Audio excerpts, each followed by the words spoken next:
नमस्कार, मेरा नाम मनदीप पुनिया है। मैं जेल से बाहर हूं और अभी आज सिंघू बॉर्डर पर आया हूं किसानों के बीच रिपोर्टिंग करने। तो अभी आपके सामने अपनी बात रखना चाह रहा हूं। मैं अपनी बात शुरू करूंगा जो 30 तारीख को जो घटना हुई उससे। मुझे पुलिस ने उठाया, मेरे साथ मारपीट की और उसके बाद मुझे तिहाड़ जेल में भेज दिया और मेरे ऊपर कई केस लगा दिए। तिहाड़ जेल में जब पुलिस वाले मुझे मार रहे थे तो बार बार वो एक ही बात कह रहे थे। जब पुलिस वाले मुझे मार रहे थे तो वो बार बार मुझे एक ही बात कह रहे थे कि अब तिहाड़ से रिपोर्टिंग करना, अब तिहाड़ से रिपोर्टिंग करना। तो अब तो मैं उनको कह रहा था कि मेरे घर वालों से मेरी बात करवा दी, तो वो लगातार अब तो घर वालों से तिहाड़ से ही बात करना। तो तिहाड़ में मुझे भेज दिया गया। वहां मैं जाता हूं तो मैं देखता हूं कि जो किसान थे, किसान भी वहां पर बहुत सारे बंद थे। मुझे जिस बैरक में रखा गया, जिस चक्की में रखा गया, वहां भी किसान ही थे। जो मेरे साथ किसान बंद थे जसविंदर सिंह, मानसा के जो पैरो गांव है उस गांव के रहने वाले किसान थे मेरे साथ। तो शुरू में लग रहा था कि मैं विक्टिम हूं पुलिस की मारपीट का और पुलिस ने जो मेरे साथ बदसलूकी की है उसका। लेकिन वहां पर मैंने देखा कि जो किसान है उनके जो शरीरों पे ज्यादा चोटी थी। मुझे लगा कि वो मुझसे ज्यादा बड़े विक्टिम हैं। तो हम जो पत्रकार हैं लगातार ये बात तो करते ही हैं कि हम सत्ता द्वारा सताए गए लोगों की रिपोर्टिंग करते हैं। तो मुझे लगा कि मुझे यहाँ इनके बारे में भी रिपोर्ट करनी चाहिए। तो मैं जब तिहाड़ से जब मैं निकला तो मैं उनके नाम अपने पैरों पे लिख के लेके आया और जो उन्होंने बयान दिए थे वो भी मैं अपने पैरों पे लिख के लेके आया ताकि आप तक वो बात पहुंच सके।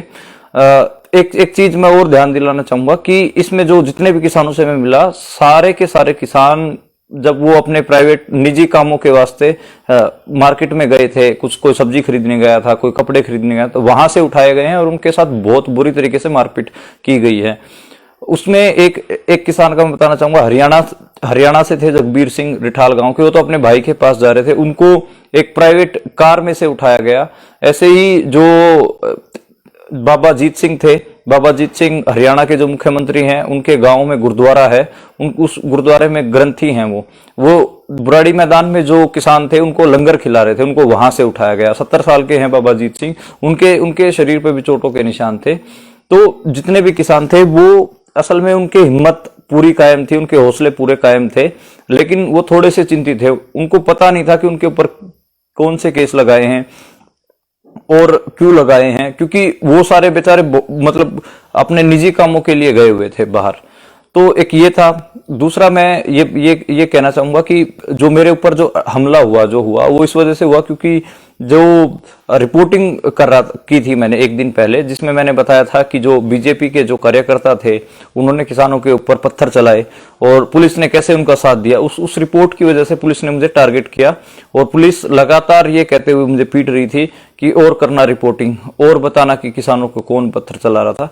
तो बिल्कुल टारगेटेड हमला था। लेकिन अभी मैं जितना लोगों ने साथ दिया, पत्रकारों ने साथ दिया और जितने भी किसान थे उन्होंने साथ दिया, उस वजह से अब मैं आप लोगों के बीच में हूं और दोबारा रिपोर्ट कर रहा हूं। रिपोर्टर का काम ग्राउंड जीरो से रिपोर्ट करना होता है, इसलिए आज मैं सिंघू पे आया हूं दोबारा और मेरा उत्साह दुगना है और मैं लगातार ऐसे ही रिपोर्ट करता रहूंगा।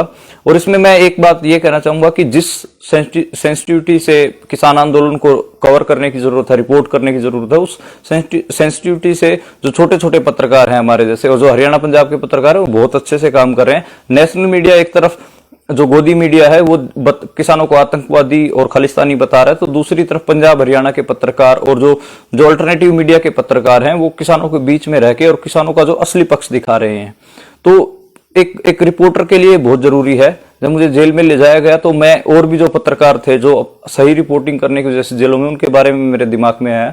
और जो हाथरस केस में जो रिपोर्टिंग करने गए थे कप्पन सिद्दीकी साहब, उनको गिरफ्तार कर लिया गया था, उनके बारे में भी मेरे दिमाग में आया। 4 महीने से वो जेल में है। तो जितने भी पत्रकार हैं और जितने भी एक्टिविस्ट हैं जो जेलों में बंद हैं उनको रिहा किया जाना चाहिए। इसी संयुक्त किसान मोर्चे के स्टेज के पास से ही 2 जो मजदूर कार्यकर्ता थे जो इस किसान आंदोलन में शरीक थे, शामिल थे, उनको भी उठाया गया, शिव कुमार और नवदीप कौर।